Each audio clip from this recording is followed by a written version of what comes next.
Hey, this is Mike Villar, and we're here for the Villar for Prosecutor podcast number 5. Joining me today is Kevin Travis, the supervisor of Watson Township, and producer James. We have some interesting information today. It's kind of like the gift that keeps on giving in terms of Allegan County corruption and unethical behavior.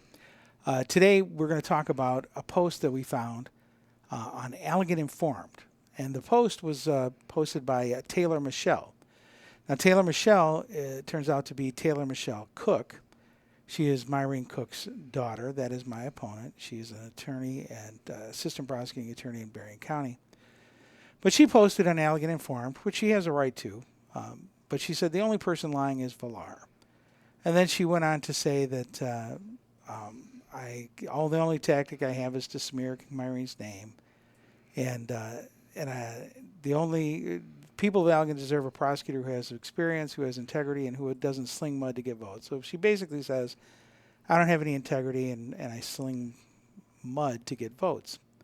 And she ends with, vote Koch on August 6th. Now, as we were going through, if you go to Exhibit B, interestingly, keep going, there we go. One of the people who liked that was Judge Bakker. So that was quite interesting. So let's go down a little bit more. And so I keep going to Exhibit C right there. It's the washed out one. I did a Facebook search on Judge Bakker to find out if Taylor Michelle was in fact a friend of hers on Facebook, and she was. And so I went to Judge Bakker's profile page to make sure that this wasn't a fake account. This was actually Judge Bakker's account. And I found out that in fact Taylor Michelle was a friend, and if you look at the previous post, it had 15 mutual friends. I think it was the previous post. I'm not sure which one, but let's keep going down, James. So then I looked at Judge Bakker's Facebook profile, and ironically it says the recently liked Taylor Michelle's comment, the only person lying is Villar. So that was enough to cause me to, and this is going to come later, James, so let's go back up to the motion that I filed.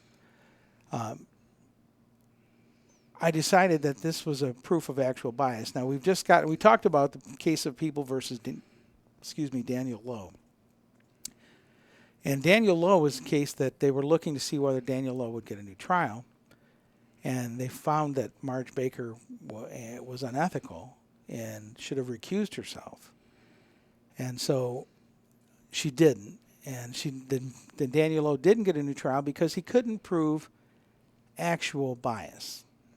So now, Kevin, you can come in whenever you want. If you have anything to say, just interrupt me, because I'm just giving a little bit of background about what's been going on. Yeah, and I'll just go back. Is I'm actually the one that discovered this for Mike, because Steve Gumpert had put up the original post.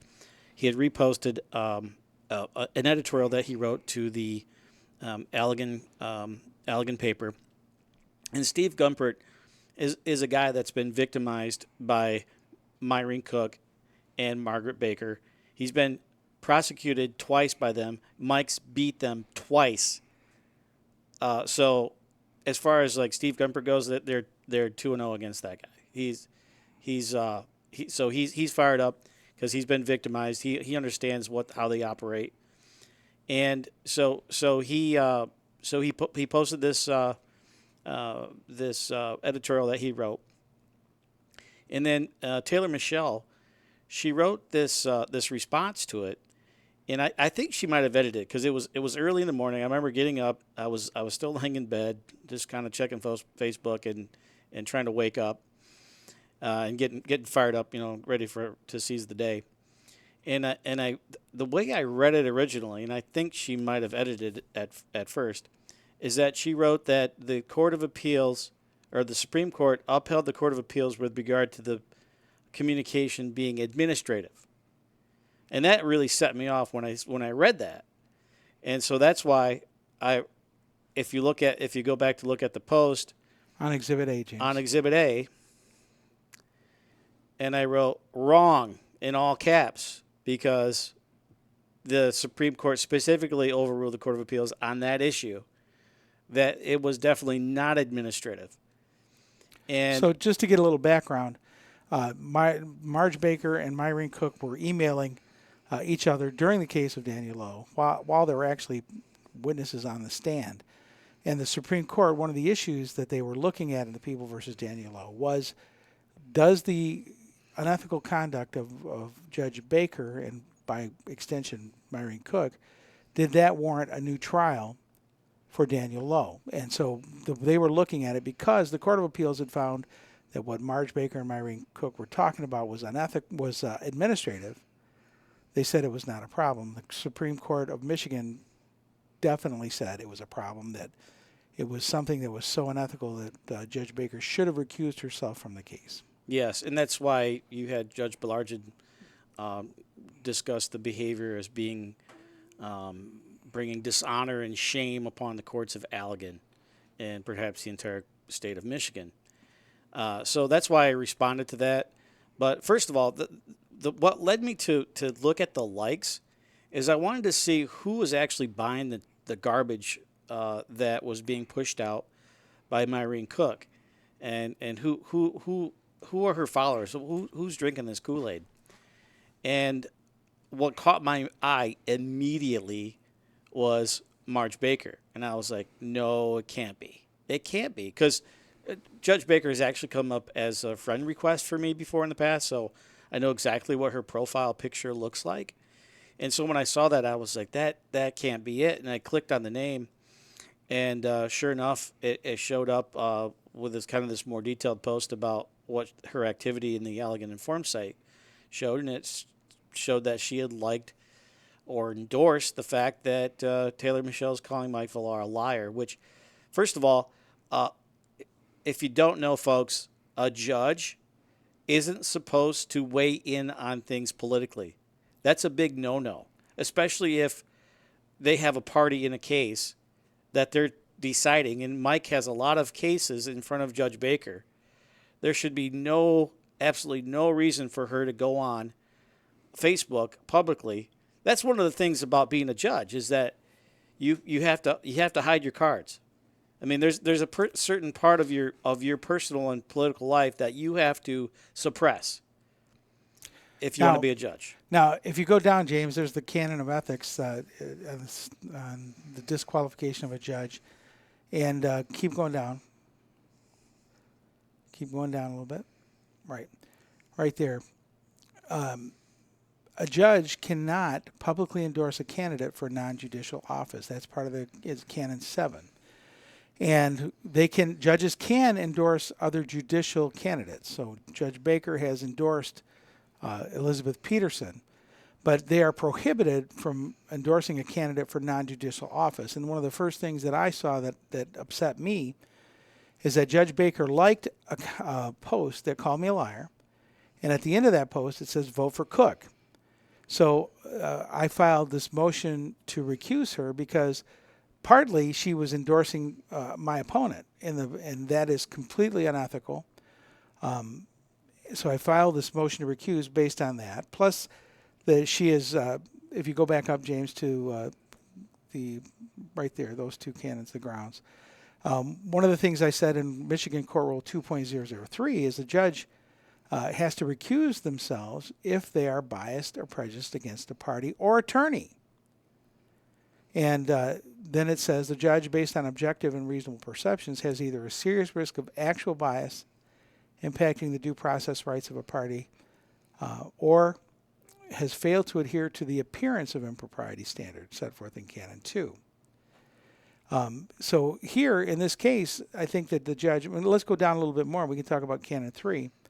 A judge should not make any public statement that might reasonably be expected to affect the outcome or impair the fairness of a matter pending or impending in any court. So I think here the judge violated the two canons of ethics and the Michigan court rule. So I filed a motion in one of my cases to recuse Judge Baker. And it was a civil case. I filed the motion just a few minutes beforehand because I found out about this on Sunday, and our hearing was on Monday. So I filed a motion to recuse Judge Baker. And so what happened is when I filed the motion to recuse, when Judge Baker called on me in the hearing, I said, Your Honor, I have a preliminary matter I'd like to raise because I found some troubling information this weekend that causes me to file this motion to recuse. And Judge Bakker said, like, what troubling information did you find this weekend, Mr. Villar? And it was kind of condescending. So basically, I handed her the motion. It was similar to the motion that we've been posting on this podcast. And immediately she said, well, I wouldn't have posted that because I don't post anything political. And we got into kind of an argument. And I said, Judge, you need to look at the exhibits because the exhibits show that that was a post, and Taylor Michelle is the daughter of my opponent, Myrene Koch, and you liked it. It says you liked it. And she started saying, well, I wouldn't have done that. I'm very careful about public posts. And I said, well, Your Honor, I went to your Facebook page, and I verified that you were friends with Taylor Michelle. I verified that it was your page. And she's like, well, I'm glad that you looked at my page. And, I didn't know what to really make of that. But I said to her, well, then she changed what she was saying, and she said, well, if that was me, it was a mistake. It wasn't. I didn't realize what I had done. And so my response was, even if it was a mistake, you fail to avoid the appearance of impropriety. And there's a post out there that calls me a liar and says vote for Cook. Then she got mad, and she said, well, we're in recess, and walked off the bench. We waited 5 minutes. I went across the hall, and after 5 minutes, they knocked on the door to come back in. When we came back in, she said, this matter's adjourned, and she walked off. So the motion that we were there for was not my motion, it was someone else's motion. And then I had filed my motion to recuse just before that. And so none of those motions got heard. So then what's happened since is I filed another motion to recuse on a case that I had today at 1 o'clock, and I filed that today. Same issues. I filed it, and I filed that at 12 or 11:45, and by 12:45, or I'm sorry, by 11:55, so 10 minutes later, they adjourned that motion. Interestingly, the People versus Rawson case set for sentencing this Friday. Before I even filed a motion to recuse in that case, which I'm going to. In fact, I'm going to file motions to recuse in every case that Judge Bakker, I'm on with Judge Bakker. Even before I could file that motion, that hearing got adjourned. The sentencing got adjourned from August 2nd to August 26th, and now they've changed it to August 19th. So what we have is I filed a motion to recuse. There's not been a decision on it, and everything is just being adjourned. So, Kevin, I'm interested in your perspective on that. Sounds an awful lot like she's trying to influence an election. A whole lot. Because was not the news media going to be in for the Rawson case? Yes, the media was said they were going to be there. I mean, that was the murder case in which Betsy Peterson and Myrene Koch said the number of magazine clips that you have in your possession is evidence of murder. Yep. And that ultimately is what got your guy convicted of first-degree murder. And so, yeah, a very high-profile case with the news media present and Miss Cook to presumably do some sort of victory voodoo dance all over your grave, politically speaking. And that just got denied and pushed down the river because there's a whole bunch of stuff that's going to potentially come out at that hearing in front of the cameras. And it's all been delayed till after the election. Big shocker. What was the excuse given to delay it? They have to say something. What was the reason? Well, in the first case, when I filed it the first day, she just said we're adjourned. She did not give us a reason. The second case to happen today, she did not give us a reason. She just said it's adjourned. And then there was a question asked of the judge by Myrene Koch saying, why did this get adjourned? And the answer was that we just don't have time that Friday. So it's not much of an answer, but I suppose that one of the things you could say is that they didn't want the media hearing the issue of another potential ethical violation right before the election, because they've already had the Billy Simpson case come up on media. They've already had the Supreme Court case come up on media. They've already had Judge Ballargen's chastisement come up on the media. And I think that honestly, it's an election interference, potential election interference. I can't say for sure, but it seems like they don't want to have another ethical quandary or media attention, negative attention, before the election. Well, and I guess my question too is if this, because to me is just a normal person sitting on the sideline. Well, I hope I'm normal. It's up to other people to judge, but it seems like another clear instance of a violation of the canon of ethics. And it's interesting to me that another attorney, assistant prosecutor, I don't know what standards they're held to. I'm not a professional, but that looks to me like your opponent's daughter also assisted in a violation. Is that or is that too? Am I crazy? You may be crazy, but not for that, James. Did you want to answer that one, Kevin? Well, certainly, I think she's assisting Judge Bakker in the violation of the Code of Ethics and the judicial canons. And in fact, she made a response. I think it was your Exhibit E. So I actually shared this screenshot with Steve Gumpert to say, hey, Steve, your favorite judge just endorsed a post stating that Mike is a liar and vote Cook. And of course, Steve he took that and he ran with the football. And Well, let's read it. Yeah, let's read it. Everyone, please notice Judge Marge Bakker, the queen of corruption and violation of judicial process, like to comment under this post. We all know she can text and email very well. So does the Michigan Supreme Court. And then Taylor Michelle said, Steve Gumpert, so she isn't allowed to like a post? Good Lord. Your comment doesn't even make sense. You can spew nonsensical propaganda, but how dare someone like a post?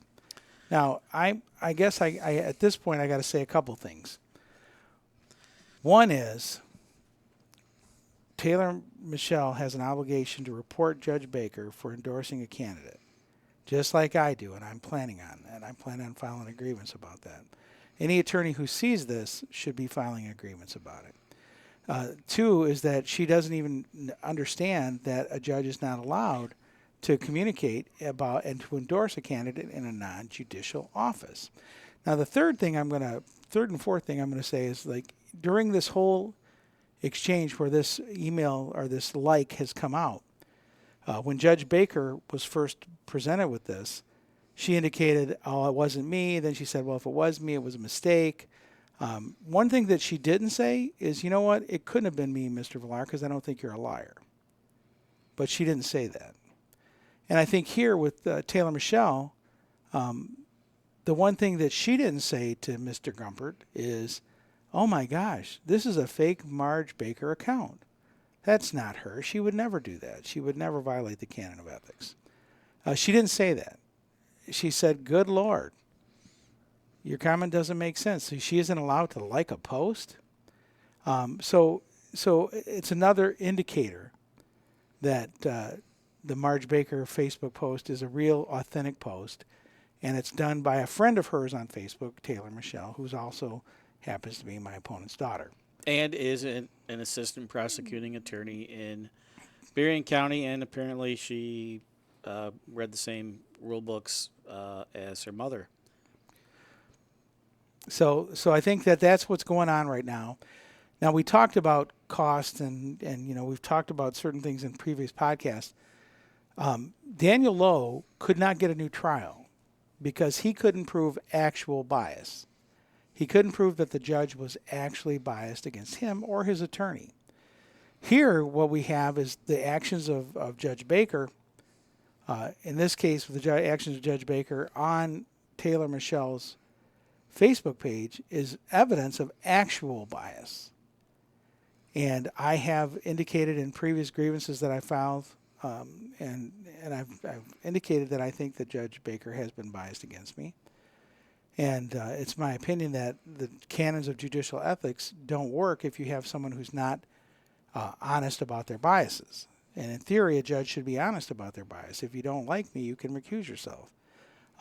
But what the Supreme Court found in Daniel Lowe is that she should have recused herself because of her comments with Myrene Koch in emails that weren't shared with the defense attorney. And so the Supreme Court said, yes, you should have been self-aware enough to recuse yourself from the case. You should have known that what you're doing was wrong, first of all, by communicating with Judge Bakker or with Myrene Koch. And you should have recused yourself from the case without anybody telling you to. You should have known that. So now the question that I have is, would it be a surprise if for the last 6 years, ever since I've opposed Myrene Koch's appointment to the prosecutor's office, that she's had actual bias against me but refuses to recuse herself, because that's exactly what she did in the People versus Daniel Lowe case. And it causes me great concern because I've raised this numerous times. Even in the Rawson case, I filed a motion to recuse saying that Judge Bakker has supported Myrene Koch in the past and she's actively supporting Elizabeth Peterson for the judicial candidacy. And basically they said, well, you can't prove actual bias, so you're stuck with it. And if the judge says she's not biased, then that's how we're going to go. And the judge said she wasn't biased. So, and that's happened to me on numerous cases and numerous trials, numerous things. And now I have proof, I think, of actual bias. What do you think? I think she got caught red-handed in her behavior of just impromptly adjourning things or promptly adjourning things is indicative of her getting her hand caught in the cookie jar, because she can't really come up with a good excuse this time. I mean, she liked a post that called you a liar and endorsed Myrene Koch, which is something that she is not allowed to do, period. And how hard is it to say I did it or I didn't do it? I mean, that to me, it's a simple thing. If you did it, you got to say, okay, I'm sorry, I'm going to recuse myself in all of your cases, period. The fact is, how can she not know whether she dislikes me that much or not? But I think the other thing that is the way I understand it is it's the standard is so high, it's not even actual impropriety, it's appearance. And so no matter what the excuse may be, there's no getting around how the appearance of impropriety. Mr. Gumpert commented on it. Any, I think, reasonable onlooker without a horse in the race would come to the same conclusion. Well, I think that's true. The appearance of impropriety is important. But here, I think it's more than the appearance of impropriety. I think it's actual bias. And that's important because what Marge Bakker has done by doing this is she's put the entire Rawson trial at risk, because he can prove that during the trial she was actually biased against his attorney. And again, we talk about cost, and we talk about how does Myrene Koch cost the county extra money, but Judge Bakker has done that too, because she's the one who initiated the email contact in the People versus Lowe case, and now she's done this in the People versus Rawson case, and now it raises an appellate issue that could cause there to be a new trial, which would cost even more money for the Allegan County taxpayers. Yeah, it seems like a situation where you got a judge who likes one side and doesn't like the other, and that doesn't seem to calculate out for justice, personally, in my opinion. So I think that's the news from today. It's a quick podcast. And Kevin, do you have any closing thoughts? Hey, I'm just glad I checked those likes. That's all. Yeah. Well, I am too. I am too. I'm saddened by it, actually, because this is not how it should be. It should be judges should be honorable, and judges should be honest, and judges should be accountable, and they should. I don't care if somebody likes me or doesn't like me, but if you don't like me, don't be a judge in my case. That's all I'm asking. And if you think I'm a liar, then you should recuse yourself, because you can't be fair. And I've been saying, and I've been asking her to recuse herself for years. And now I have actual proof that she does think I'm a liar, and in some ways it's sad, because I think she's taking it out on me and potentially some of my clients over the time. I'd have to go back and look now at every case that she's done for me and see if she's been biased and made an impact, which she shouldn't have. So that's the news. I'm going to do one more podcast just summarizing what's been going on this election season. I would appreciate your vote on August 6th, and people that are in-person voting right now. Yeah, we're dressed for success today. We both we didn't even do the memo. We just came in with the same shirt. So we would appreciate your vote, both in person, because in person goes on till August 4th. Then there's a day off, and then the final vote is August 6th. We also, just as a an aside, we need poll watchers. There was some funny business that went on in Fillmore Township last time. And so if you're willing to be a poll watcher on August 6th, we would appreciate that. So contact us or let us know somehow on Facebook that you're willing to do that. And to all the people that have been coming and getting signs and getting more signs and putting them out, I just wanted to thank you because it's been a pretty awesome thing to see. So with that, we're off today, and we'll see you soon.